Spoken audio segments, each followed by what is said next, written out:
빌레몬서를 살펴보겠습니다. 빌레몬서는 바울 사도가 골로새 교회를 섬기고 있는 빌레몬이라고 하는 사람에게 쓴 편지입니다. 빌레몬서는 다른 서신과는 달리 구원에 관한 교리나 교회에 관한 무슨 거창한 것을 이야기하고 있지는 않습니다. 그저 바울 사도가 개인적으로 부탁을 하고 있는 편지입니다.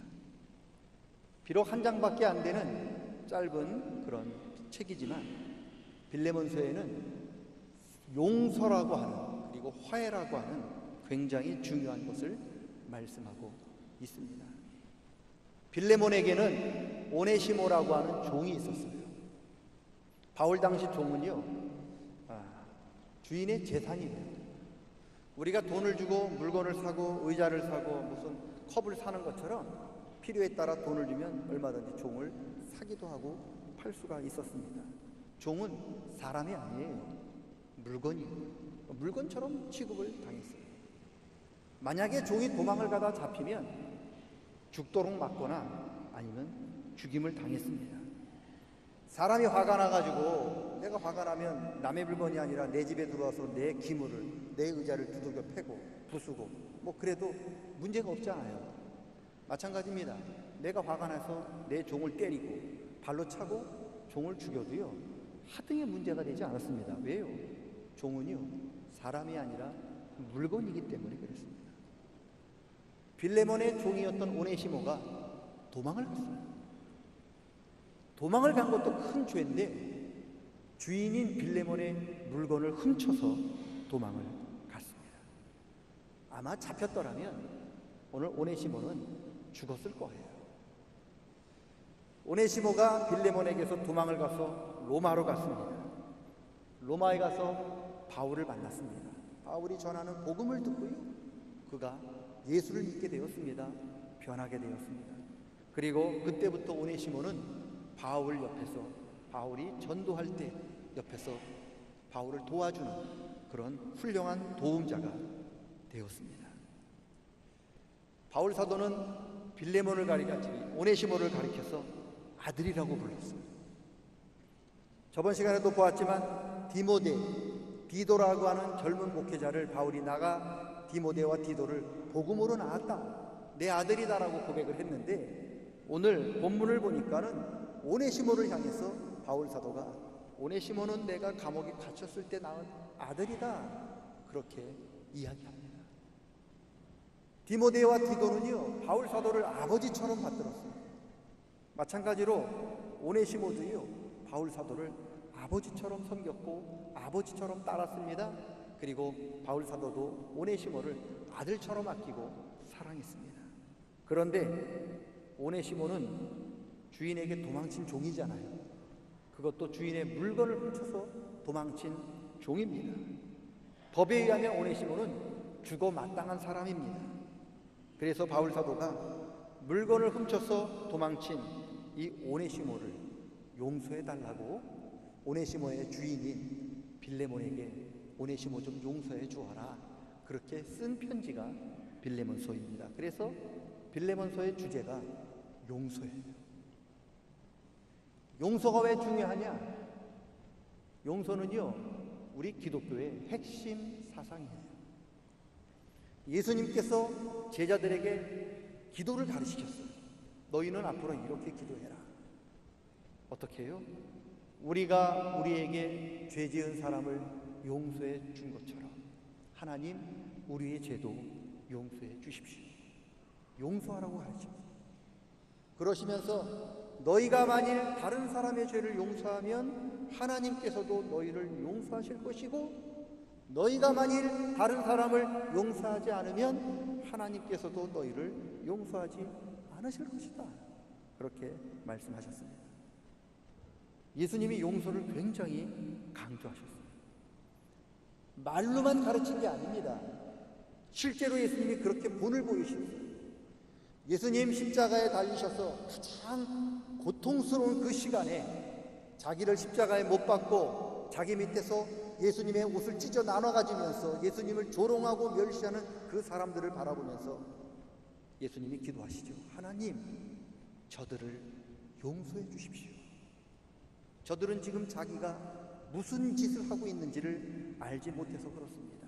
그렇게 예수님이 친히 용서의 본을 보여주신 겁니다. 이처럼 용서가 굉장히 중요해요. 왜 용서가 중요하냐?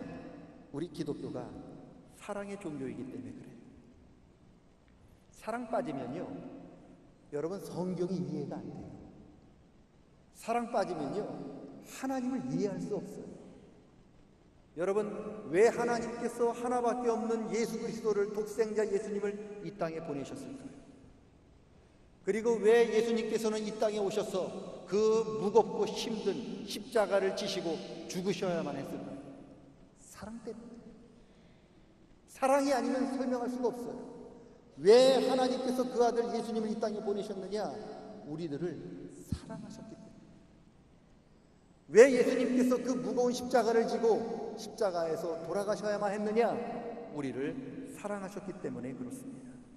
그래서 사랑이 빠지면요, 이해를 못해요. 기독교가 이해가 안 되고 하나님을 이해할 수 없어요. 그 사랑이 굉장히 중요합니다. 그런데 문제는 사랑이 눈에 보이지 않아요.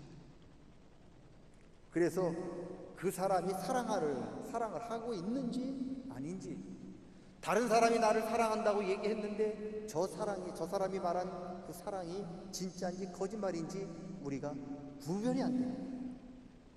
그래서 사랑 때문에 속고 사랑 때문에 마음 아픈 사람들이 굉장히 많습니다. 왜요? 눈에 보이지 않으니까 우리가 그게 진짜인지 거짓말인지 구별을 할 수가 없어요. 셰익스피어라고 하는 사람이 쓴 리오왕이라고 하는 희곡이 있단 말이죠. 제가 예전에도 한번 말씀을 드렸어요. 리오왕에게 딸 3명이 있었어요. 어느 날 나이가 많이 든 리오왕이 자기의 모든 재산과 나라를 3딸에게 나눠서 물려주고 자기는 은퇴를 하기로 결심을 합니다. 그래서 3딸을 불러요. 딸들아, 다 이리 와라. 딸들이 왔어요. 3딸들에게 물어요. 딸들아, 네가 나를 얼마나 사랑하느냐? 이렇게 물어요. 솔직히 첫째 딸과 둘째 딸은요, 아버지를 전혀 사랑하지 않았어요. 그런데 아버지로부터 더 많은 재산을 얻기 위하여 거짓말을 합니다. 아버지, 나는 아버지를 세상에서 제일 사랑합니다. 가장 사랑합니다. 거짓말이에요. 그 사랑이 진짜인지 거짓말인지 어떻게 알아요? 눈에 보이지 않잖아요. 그래서 리오왕이 딸들이 자기를 사랑한다니까 그 말 그대로 믿었어요. 첫째 딸, 둘째 딸의 그 이야기를 들은 리오왕이 기분이 좋아요. 그래서 자기가 제일 사랑하는 막내딸에게 가서 물어요. 막내야, 너는 나를 얼마큼 사랑하느냐? 그러자 막내딸이 진심으로 아버지 앞에 대답합니다. 아버지, 저는 아버지를 아버지로서 사랑합니다. 그러니까 리오왕이 기분이 나쁜 거예요. 아니, 첫째 딸, 둘째 딸은 세상에서 나를 가장 사랑한다는데 막내딸은, 자기가 가장 사랑하는 막내딸은 그저 자기를 사랑한다고 이렇게 이야기하니까 기분이 안 좋아요. 화가 났습니다. 그래서요, 자기의 전 재산을 거짓말을 한 첫째 딸, 둘째 딸에게 다 나눠줬어요. 그리고 자기를 진심으로 사랑한 막내딸에게는 동전 한 입 남겨주지 않았어요. 어떻게 됐습니까? 결국 사랑을 이해하지 못한 리오왕과 그의 막내딸, 그의 첫째 딸, 둘째 딸, 그 집안이 몰락하는 비극으로 이 이야기가 끝이 나요. 이게 리오왕 이야기입니까? 오늘 우리들의 이야기예요. 다른 사람이 우리를 사랑한다고 이야기하고 우리도 다른 사람을 사랑한다고 이야기하는데 그 사랑이 진짜인지 거짓말인지 우리는 구별할 수가 없어요. 여러분, 그런데 이처럼 눈에 보이지 않는 사랑을 하면 나타나게 되는 게 있는데, 열매가 있는데 그게 바로 용서입니다. 우리가 누구를 진심으로 사랑하면요, 반드시 용서가 따라와요. 세상 사람들은 이거를요, 눈에 콩깍지가 쓰였다고 이야기를 해요. 내가 누구를 진심으로 사랑하면은요, 그 사람 단점이 안 보여요. 그 사람의 허물을 다 덮어주고 용서할 수 있는 거예요. 왜요? 사랑하면 용서하기 때문에 그런 거예요.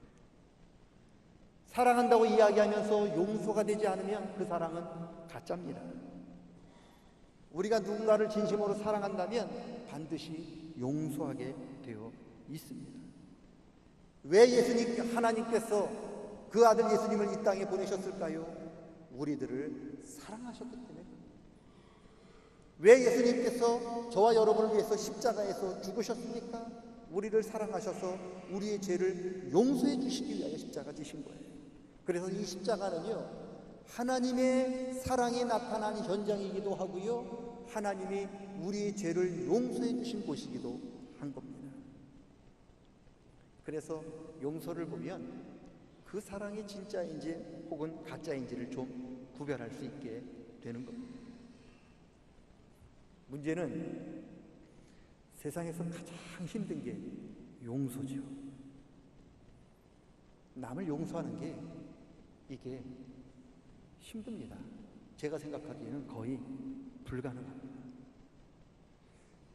많은 분들이 용서하는 척하는 것과 이렇게 혼돈을 하는 것 같은데, 여러분, 용서하는 척하는 것은 잠시 덮어두는 거지요. 용서는 아닙니다. 용서의 원뜻은 뭐냐? 주고 잊어버리는 거예요. 깨끗하게 잊어버리는 게 용서예요. 들춰내지 않는 게 용서인 거예요. 내가 베풀었던 그거 기억하지 않는 게 용서예요. 야, 내가 작년에 너한테 이거 줬고, 내가 2년 전에 그거 줬고, 10년 전에 너한테 이런 것을 베풀었는데 네가 나한테 이럴 수 있니? 라고 이야기하는 거 용서 아니에요. 잠시 덮어둔 거예요. 너 작년에 나한테 이런 아픈 말 했고, 너 3년 전에 나한테 이런 아픈 말 했고 내가 참았는데 못 참겠다. 이거 용서 아닙니다. 이거 덮어두는 거예요. 많은 분들이 잠시 덮어두는 것을 용서라고 생각을 합니다. 그러나 그건 용서가 아닙니다. 용서는 잊어버리는 거예요.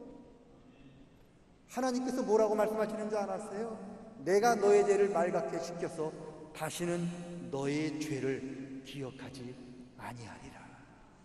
이게 하나님의 용서인 거예요. 그래서 용서가 힘이 들어요. 왜요? 내가 남에게 베푼 그게 자꾸만 기억나거든요. 내가 3년 전에 저 사람한테 내가 뭘 줬는데, 내가 5년 전에 저 사람한테 뭘 줬는데 제가 왜 나한테 이럴까? 그게 자꾸만 생각이 나요. 제가 작년에도 나한테 이렇게 마음 아픈 소리 했고 3년 전에도 나한테 이렇게 싫은 소리를 했는 거 자꾸만 기억나거든요. 기억나는 걸 어떻게 해요? 근데 그게 용서가 아닌 겁니다.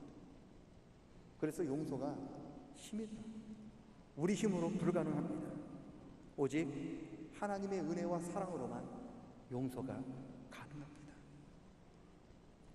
오늘 바울 사도가 빌레몬에게 이야기해요. 빌레몬아, 네가 하나님의 은혜와 사랑을 잊지 않았느냐? 큰 은혜를 잊지 않았느냐? 네가 하나님의 큰 은혜를 잊고 사랑을 입었다면 이제 하나님의 사랑으로 너한테 잘못한 오네시모를 용서해 주어야 하지 않겠느냐? 용서해 주겠니? 그렇게 묻는 거예요. 그러면서 오네시모를 더 이상 종으로 여기지 말아라. 잊어버려라. 그리고 이제는 오네시모를 너의 형제처럼, 너의 가족처럼 여겨라. 오네시모를 종처럼 생각하지 말고 마치 나를 대하듯이 바울이 나를 대하는 것처럼 오네시모를 너의 가족처럼 대해주기를 원한다. 그렇게 말하고 있는 거예요. 이게 용서죠. 용서는 뭐냐? 가족처럼 대하는 거예요. 왜 가족일까요? 여러분, 왜 가족일까요?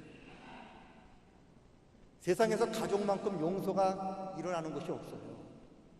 자녀들이 아무리 부모님의 속을 새기고 날마다 부모님 마음을 아프게 해도요, 어떤 부모님도 그 자녀를 버리거나 외면한 부모님은 없어요.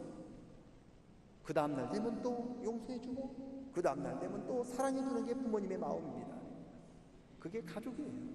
그게 부모님입니다. 제가 생각하기에 세상에서 용서를 가장 많이 하신 분이 누구냐? 우리 부모님들이죠. 자녀들이 수십 번, 수백 번, 수천 번 다른 분은 나한테 한 번, 두 번 잘못해도 우린 용서할 수 없지만 내 자녀만큼 나한테 1000번, 10,000번을 잘못해도 우리가 용서할 수 있는 그게 바로 부모님이잖아요. 여러분, 그래서 용서는요, 부모님의 마음으로 돌아가라는 거예요. 다윗이 그랬어요. 다윗에게는요, 압살롬이라고 하는 못된 아들이 있었어요. 외모는 이스라엘에서 제일 같대요. 성경에 보니까 머리 끝에서부터 발끝까지 압살롬에게는 흠을 찾을 수 없다. 그렇게 완벽하게 외모를 갖춘 압살롬은 속은 개판이었어요. 아버지가 받아야 할 영광을 압살롬이 중간에서 다 자기가 가로챘어요. 백주단에서 사람들 보는 앞에서 아버지의 척을 욕보이기도 했어요. 더 나아가 자기가 왕이 되려고 칼 들고 아버지를 죽이겠다고 달려들었던 아들이 압살롬입니다. 이렇게 못된 아들 압살롬이 아버지 다윗을 죽이겠다고 쫓아오다가, 말 타고 쫓아오다가 그 긴 머리가 나무에 걸려서 죽게 됩니다. 목매달아서 죽게 됩니다. 압살롬이 죽었다고 하는 소리를 들으니까 다윗의 신하들이 이제 살았다, 잘됐다, 그놈 참 나쁜 놈이었는데 하나님께 벌 받았다라고 다 손뼉치며 좋아했어요. 그런데요, 자기를 죽이려고 했던 압살롬이 죽었다고 하는, 자기 아들 압살롬이 죽었다고 하는 그 소식을 들은 다윗은요, 가슴을 치며 통곡해요. 내 아들 압살롬아, 내가 네 대신 죽어야 하는데 차라리 내가 너 대신에 죽었으면 더 좋았을 텐데 하면서 통곡을 합니다. 자기를 죽이려고 달려들었던 아들이 죽었는데 그 아들이 차라리 그 아들 때문에 내가 대신 죽었는 게 낫겠다라고 탄식한 게 다윗이었어요. 이게 용서예요. 이게 가능하겠습니까? 여러분 죽이려고 담배 드는 그 사람이 잘못됐을 때 여러분 가슴 아파하면서 차라리 그 죄를 내가 받았으면 하는 그런 마음이 여러분 들어집니까? 아니죠. 불가능해요. 그래서 용서는요, 하나님의 은혜와 사랑으로만 가능한 거예요. 그런데 더 큰 문제는요, 이렇게 힘든 용서를 주님께서 우리들에게 용서해라, 그렇게 말씀했다는 거예요. 가능하지 않은 것을 주님이 하라고 하셨다는 거예요. 그래서 죽을 마신 거죠. 그래서 우리가 왜 성령 충만해야 됩니까? 성령 충만하지 않으면 우리는 남을 용서할 수도 없어요. 하나님의 은혜로 충만하지 않으면 우리는 용서할 수 없습니다. 그래서 우리는 늘 성령 충만해야 돼요. 그래야 하나님 아버지를 사랑하고요, 우리 이웃을 내 몸처럼 사랑할 수 있고요, 내가 용서해야 할 사람을 용서할 수 있는 힘을 얻게 됩니다. 우리 모든 성도님들이 성령 충만할 수 있기를, 하나님의 은혜가 충만할 수 있기를 축원합니다. 그래야 하나님 사랑합니다. 그래야 이웃을 내 몸처럼 사랑할 수 있습니다. 그래야 용서할 수 있는 사람을 용서할 수 있습니다. 용서하는 저와 여러분 되시기를 축원합니다. 누구를 용서해야 할까요? 용서해야 할 사람들은요, 멀리 있는 사람 아니에요. 아프리카에 있는 누구를 용서하라고 하나님 말씀하지 않습니다. 일본에 있는 누구 용서하라고 말씀하지 않습니다. 누구를 우리가 용서하라고 하나님 말씀하시느냐? 우리 가장 가까이에 있는 사람을 용서하라고 하셔요. 누구를 용서하라고 하십니까? 내 가족을 용서하라고 하십니다. 너의 부모님을 용서하고, 너의 아들과 딸을 용서하고, 우리의 형제, 우리의 누나, 우리 동생을 용서하라고 말씀하고 있습니다. 내가 가장 가까운 친구들을 용서해야 되고요, 내가 가장 가까이에 있는 우리 구역 식구를 용서해야 되고, 같은 기관 회원들을 용서해야 되고, 같이 예배하는 우리 성도들을 용서해야 합니다. 용서는요, 가장 가까운 사람을 하는 게 용서예요. 야곱이 왜 야복강에서 밤이 새도록 천사가 씨름을 했을까요? 천사가 화가 나니까 야곱의 환도뼈, 엉덩이뼈를 쳐서 부러뜨립니다. 그런데도 야곱이 놓지 않아요. 못 갑니다. 하나님 못 갑니다. 천사여 못 갑니다. 그렇게 절박하게 천사를 메어 달리면서 야곱이 메어 달립니다. 왜요? 그 다음날 야곱이 누구를 만나려고 했습니까? 자기 형 만나요, 형. 원수를 만나러 가는 게 아니에요. 자기 친형을 만나러 가는 거예요. 자기 친형한테 용서받기 위해서 야곱이 그 전날 환도뼈가 부러지도록 하나님 앞에 울면서 기도하는 거예요. 그게 가족이에요. 우리가 용서해야 할 사람이 누군가요? 우리 형이에요. 우리 동생입니다. 그게 용서인 거예요. 지금 하나님께서는 저와 여러분에게 얘기하는 거죠.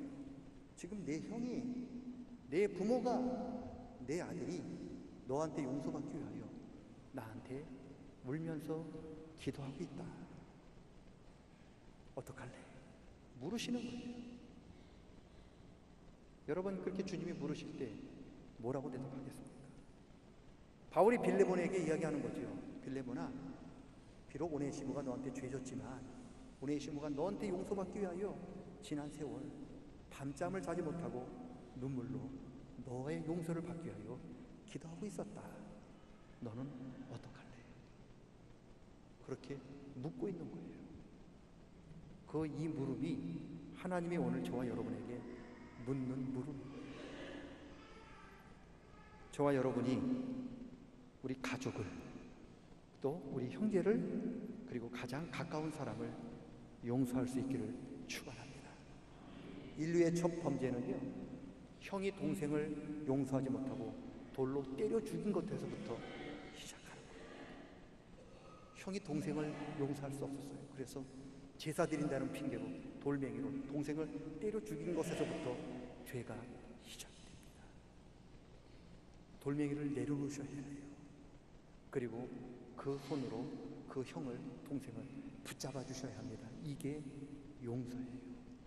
하나님은 저와 여러분이 돌멩이 되는 걸 원치 않습니다. 그 손으로 동생을 위해서 기도하기를 원하십니다. 이런 용서가 우리에게 있을 수 있기를 축원합니다만 우리 힘이 아닙니다. 다시 말씀드리지만 목사라고 하는 게 아니에요. 저도 동생이 때려주고 싶을 때가 얼마나 많은지 몰라요. 그렇지만 하나님이 주시는 능력으로, 성령의 충만함으로 그게 가능할 줄로 믿습니다. 성령 충만함으로 용서할 수 있는 사람, 가까운 사람 용서할 수 있는 우리 모두가 될 수 있기를 주의 이름으로 간절히 축원합니다. 하나님 아버지, 돌멩이를 내려놓게 도와주시옵소서. 비난의 돌멩이, 죽이고 싶은 마음의 돌멩이, 손가락질을 하고 싶은 그 돌멩이를 내려놓고 이제는 그 손으로, 돌멩이를 내려놓은 손으로 우리 이웃을 위하여, 가족을 위하여 기도하는 저희들 되게 도와주시옵소서. 오늘도 우리의 용서를 기다리면서 누군가는 야복강에서 야곱이 하나님께 울부짖으며 매달린 것처럼 우리의 용서를 위하여 기도하고 있지는 않겠습니까? 하나님, 그러한 마음 우리에게도 허락하여 주시사 용서하는 은혜를 더하여 주시옵소서. 예수님의 이름으로 기도드리옵나이다. 아멘.